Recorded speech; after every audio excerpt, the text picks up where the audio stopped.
This is hilarious.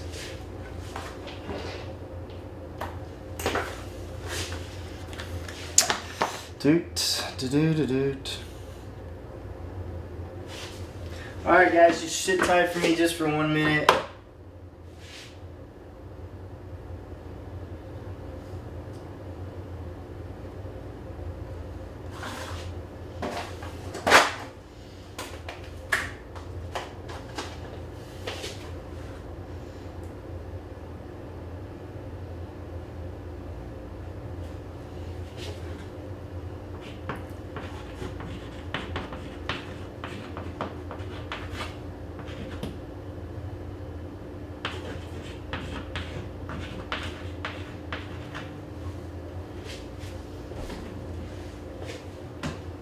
Okay. Alright, cool. We're going to start this off in just a minute. Just doing a couple of things, letting the audience populate here a little bit. Chill.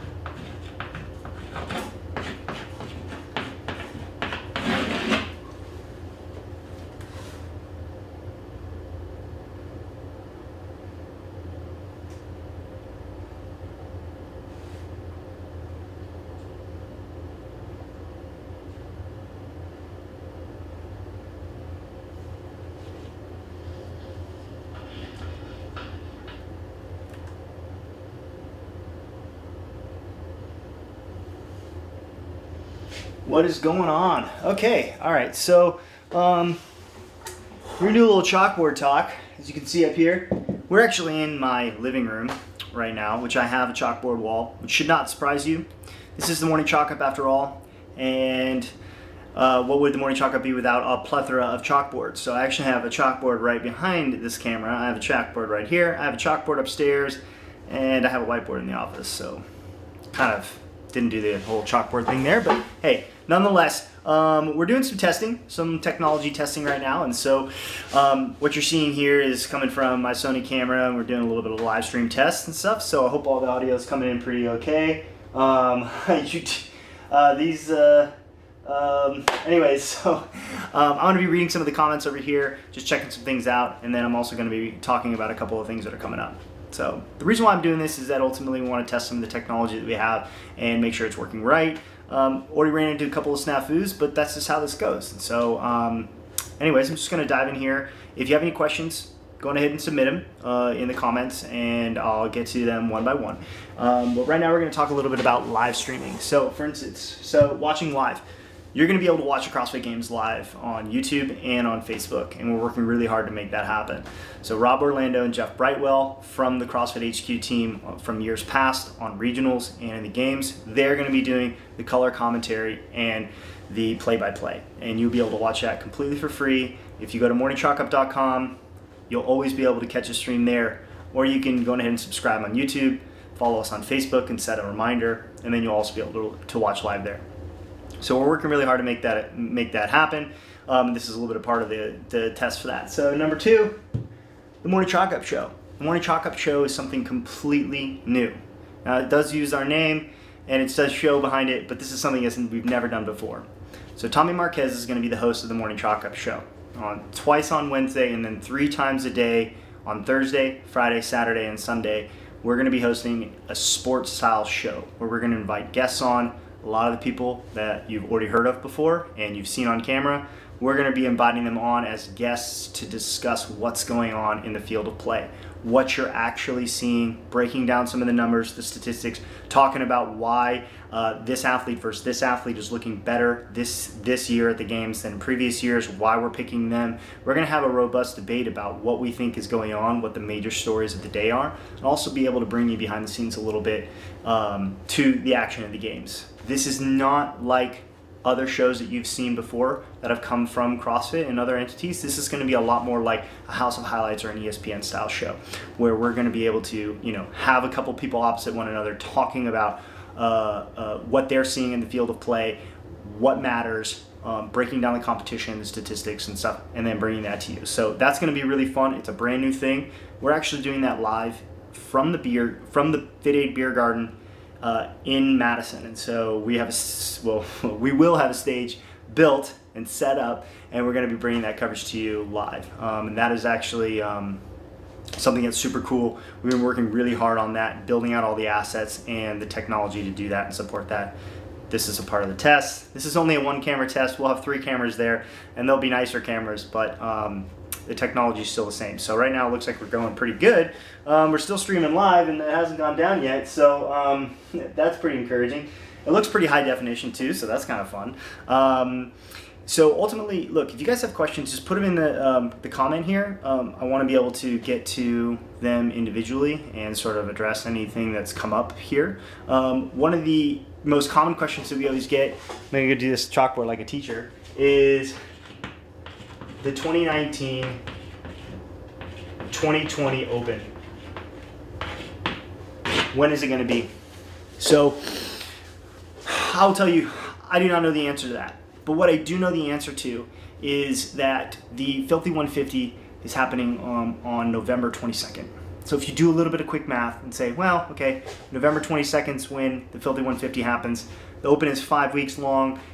The Open will probably not end on Monday night with a final submission and then start on Friday with the Filthy 150. So if I were to pull out a calendar here and kind of work backwards, November 22nd is a Friday, and let's assume the Open doesn't end the Monday before the first sanctional event, and that would be the 18th. Then if you count backwards 5 weeks from there, it would be 1, 2, 3, 4, 5. That means that the Open could probably start about the 10th or the 3rd. Just saying. So I would bank on those 2 weeks being the weeks where the Open starts. That's a guess. I don't have any inside information. All I know is when the Filthy 150 starts, and it is the first sanctional of the year. So take it for what you will, the 3rd or the 10th. That's my personal guess. I'm going to write that on the board just so we don't have any confusion over here. October 3 or October 10. Fantastic. Okay. I'm going to go back here so I can read some comments and stuff to make sure I'm getting anything else that comes up here. So bear with me.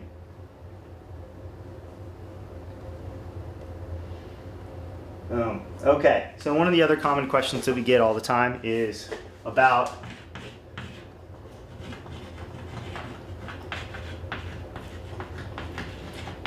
leaderboards.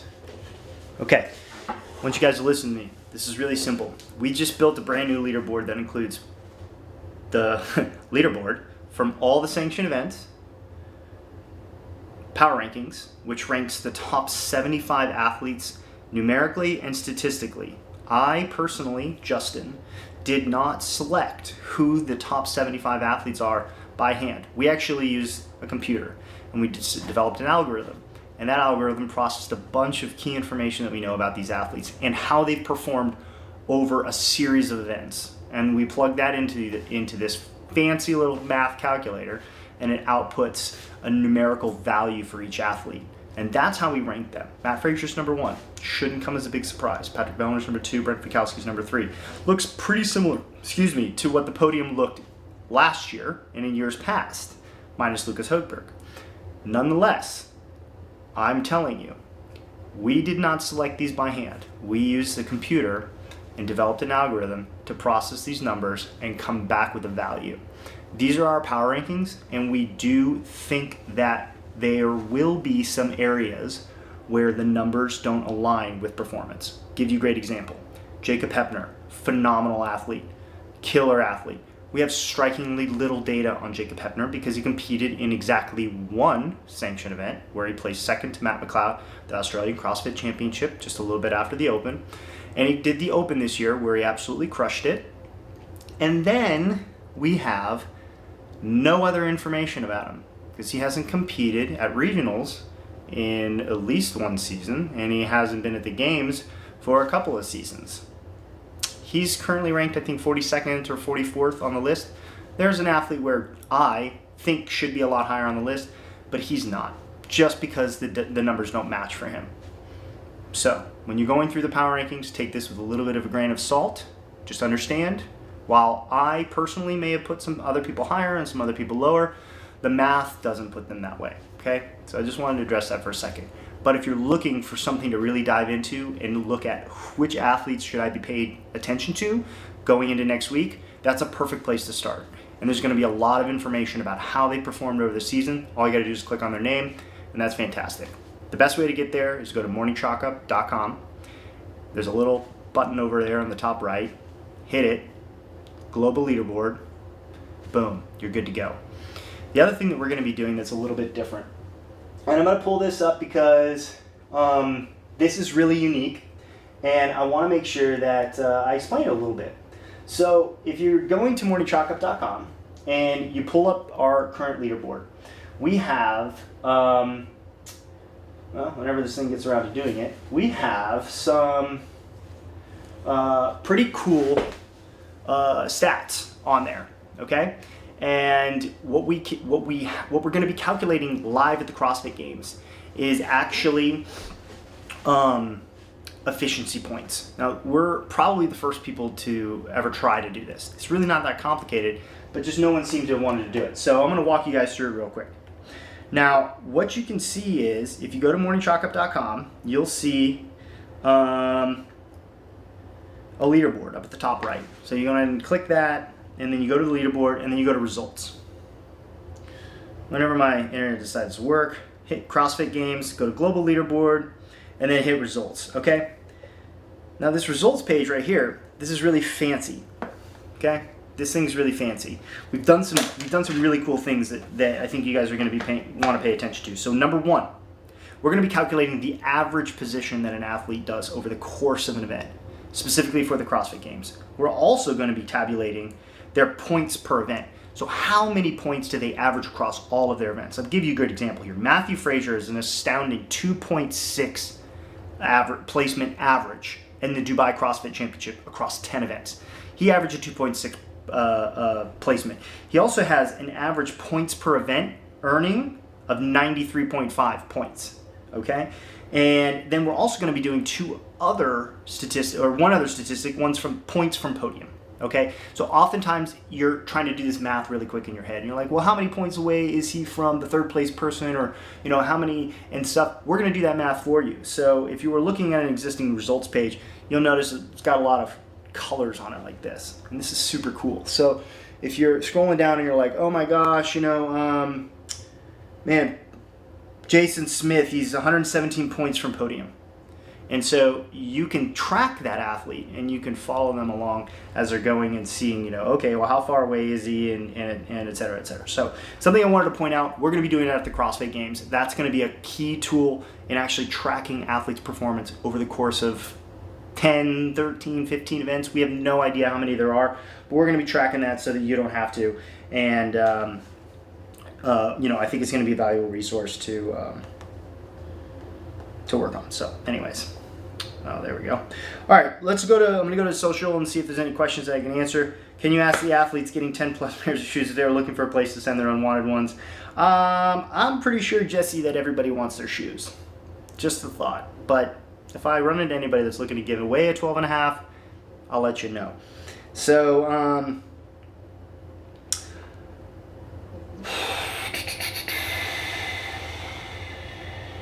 Nancy, okay. Question about our feeds. So number one, we're gonna have a live feed of the CrossFit Games. That will be on Facebook and YouTube, and then we'll also have the Morning Chalk Up Show. They will also be on Facebook and YouTube. But to explain to Nancy's question, which is, will there be two separate feeds? Yes. So you will have to, open up a new window or a new YouTube video in order to watch the show. So it's not just going to come on immediately afterwards. There's some complications to doing that with the technology, and it's a lot easier if we don't do it. But don't worry, if you go to morningchalkup.com and we are live, I guarantee you will get the content that you're looking for. If not, send us a message and we will get you where you want to go. Okay, got a question here about Dave Castro's Instagram. Look, Dave Castro has been pretty quiet for the most part. He hasn't brought out a lot of the fanfare, and I think that's to be expected. I would look to the CrossFit Games Twitter account for a majority of the major announcements that you're looking for. If you are looking for them through Dave Castro, I wouldn't expect a whole lot. Most of the major announcements about the CrossFit Games have been coming through that through the Games Twitter account. I would expect that to be the case going forward, but I can't tell you that. If you're really smart and you really want to make sure you know as soon as it possibly happens, follow us. As soon as we know, you will know, and that takes care of that.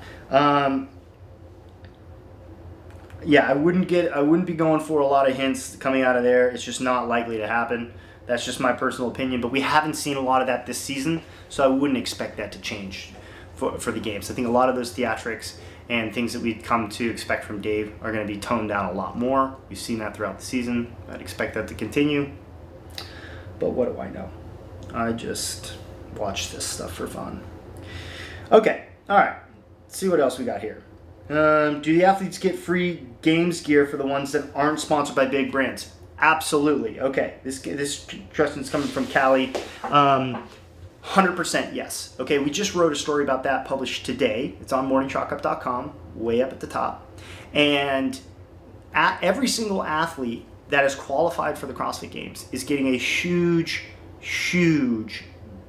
swag bag, uniform, shoes, gear from Reebok. This happens every CrossFit Games, and it is continuing to happen this CrossFit Games. Confirmed that with Reebok.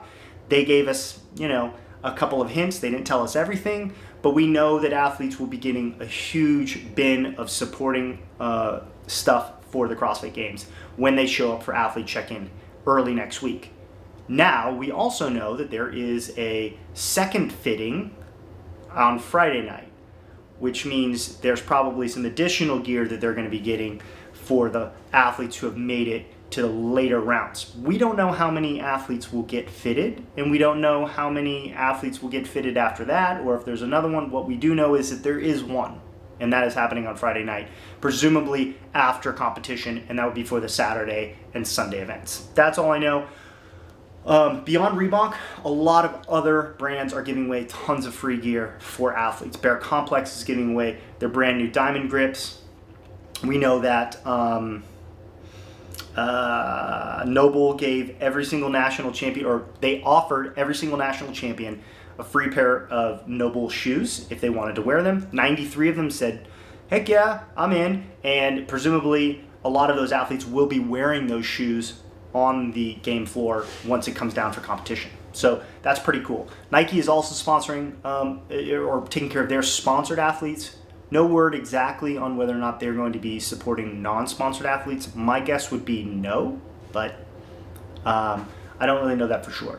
Lots of other brands like Rock Tape will be supplying their all athletes with a bunch of different gear. I know FitAid seeds athletes with beverages, and Trifecta will probably be seeding athletes with some food or nutrition supplies. Usually the official CrossFit Games sponsors get their products into the hands of the fittest athletes on the world. So I would expect that to be the case. Sorry for the long-winded answer, but there you go. With the new, so Adam's question here is, with the new scoring, the order of the events play a huge part in the outcome. Will it cause a major upset?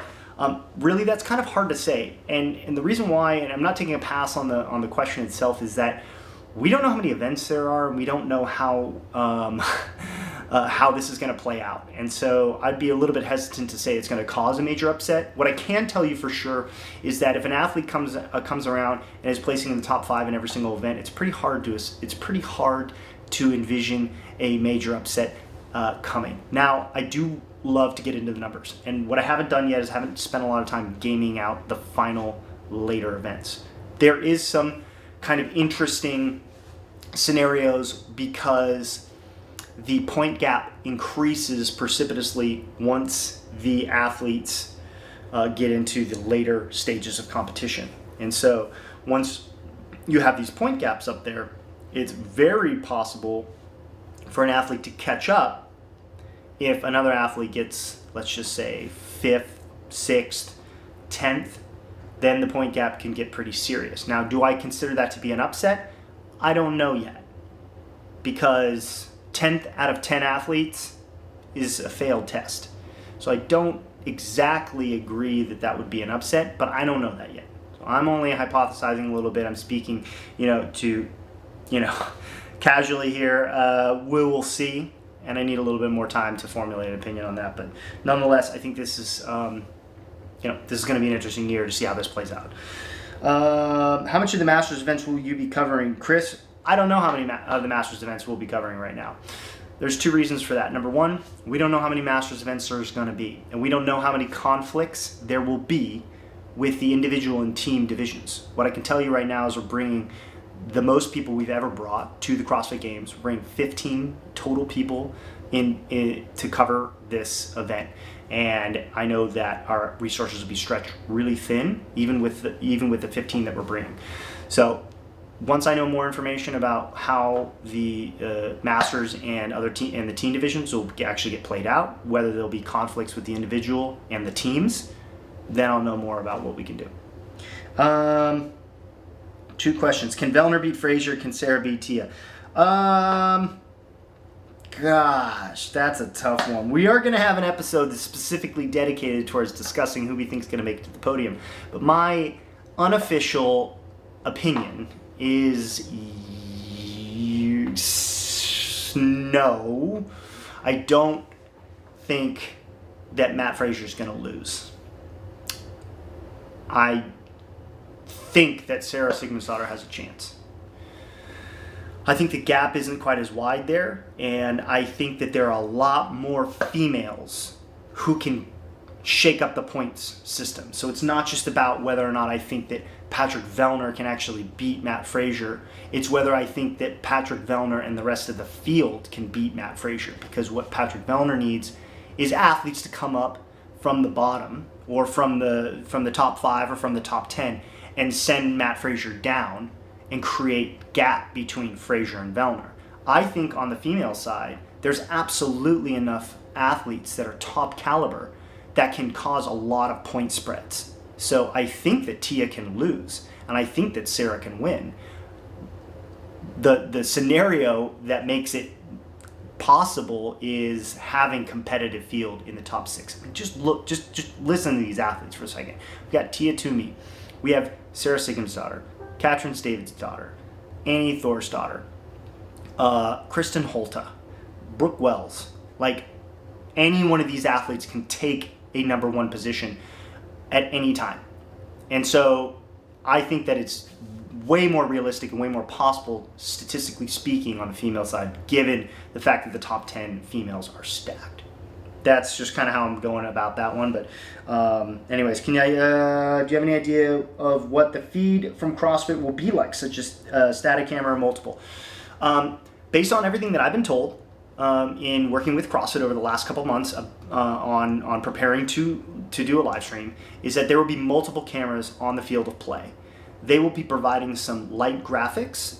We don't know exactly what those will look like, but my best guess on that is lower thirds, like showing who an athlete is when the camera pans on them, as well as leaderboard and heat / lane assignments. So when a new heat begins and they come out on the field or into the Coliseum, it shows you lanes 1 through 10 and what their names are to help you follow along in the process.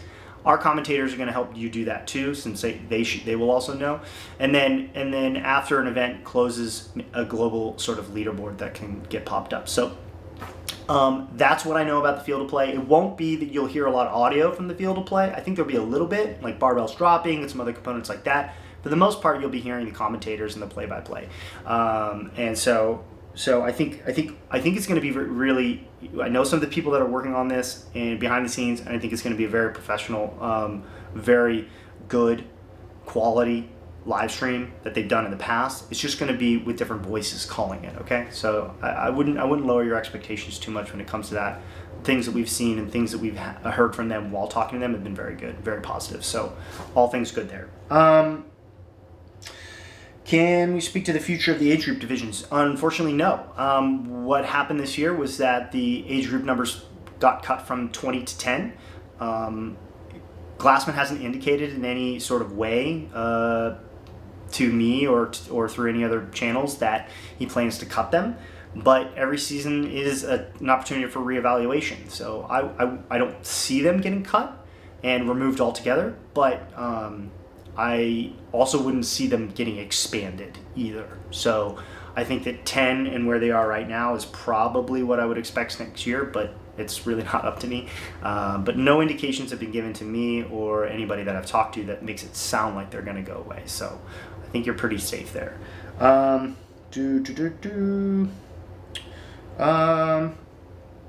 Okay, well, no questions on YouTube that I haven't answered. Let's go to Facebook and see if there's anything going on there. Not too much. Okay, so like if you have any other questions, drop them in there. I'm happy to answer them. All in all, what I really want to do is just test the technology and get in front of you guys. This beard will be going away pretty soon because this is what I call my stress beard. So it's been a lot of late nights. It's been a lot of sleepless evenings, and so I typically don't shave when it comes down to the CrossFit Games, and so I will shave right before I leave, and then I'll look normal and pretty, but I'm not shaving right now, so this beard's going to go away, and I'll probably look a little bit more professional.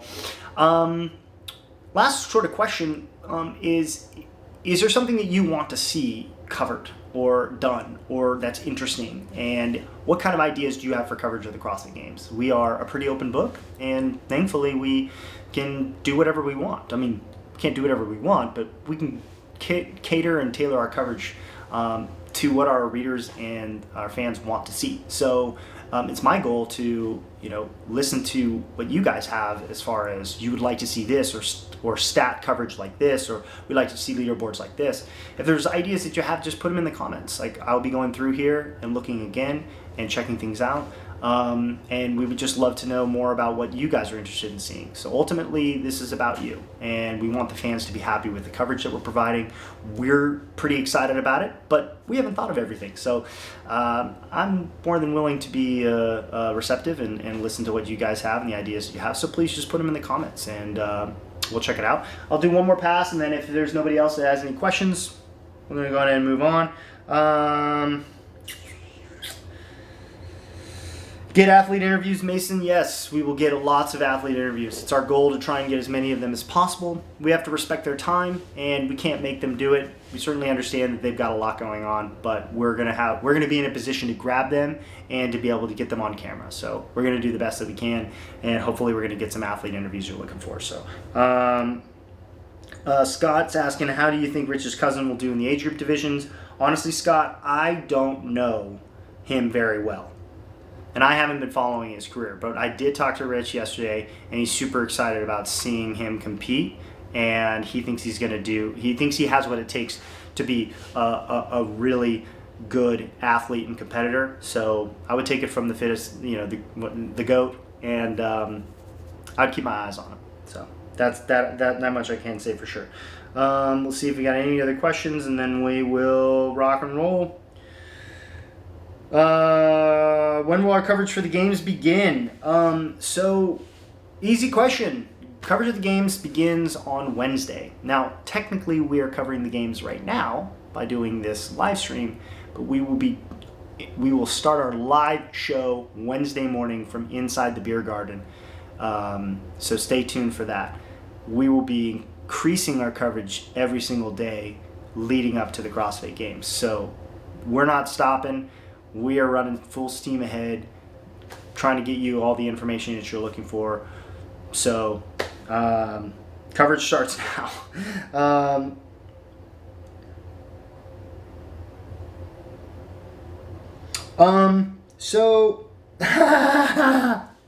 Jacob Hepner has a question. Jacob, if you had been tuning in a long time ago, you would have known that I had already addressed this statistic anomaly. Jacob Hepner would like to know if I think he will do better than 43rd at the CrossFit Games. The answer to that is yes. Now, the explanation that I gave was that these numbers all go through a computer. What we have is very little information about Jacob Hepner, statistically speaking, because he's been absent from the competitive stage for the last couple of seasons. So, with that being said, he ranked 43rd based on our statistical analysis. Now, my human analysis suggests he's going to be a lot higher than that. Having physically been in his great presence multiple times, I've been following his competitive career for the last couple seasons, and I'm very excited to watch him do that. So, Jacob, don't worry. I will root for you. Okay? Last question is, with Tia training the full year with Matt and Rich, would you say that her competitive ability has greatly improved? Here's what I know about sports. As an athlete myself, from high school and from observing other athletes, when you spend time with fitter athletes, smarter athletes, and better competitors, you get better. Okay? Now, Tia is a very smart athlete who has a great team of support behind her. I definitely would say that her spending time competing and training and talking and being in the same community as Rich and Frazier only serves to help her. She has a great community down there that is going to push her on a regular basis. She's going to have a plethora of training partners. She's not doing this alone. She's got a team behind her. I think that puts her in a very strong position. Now, Sarah Sigmundsdottir had a similar scenario, and it didn't pan out for her in that way. That was an unfortunate circumstance, but it doesn't always work out. But I do think that if she's healthy and she's coming into the games healthy, that can do nothing but serve her and benefit her. Those are two of the greatest champions that have ever been on the competitive floor. If it were me, I'd think I'd be a heck of a lot fitter if I was hanging out with those guys every day. So probably going to be great. Yes, Jacob Hepner is definitely going to be in the top 10 on Sunday. Jacob, I'll be rooting for you. As long as you bring Winston. Anyways, so guys, thanks for tuning in. I'm going to go ahead and shut this thing down, but if you guys got any questions, things you want to get done, things you want to see, etc., drop us a note. We're not hard to get a hold of. Thanks for joining me, and well, we'll see you in Madison.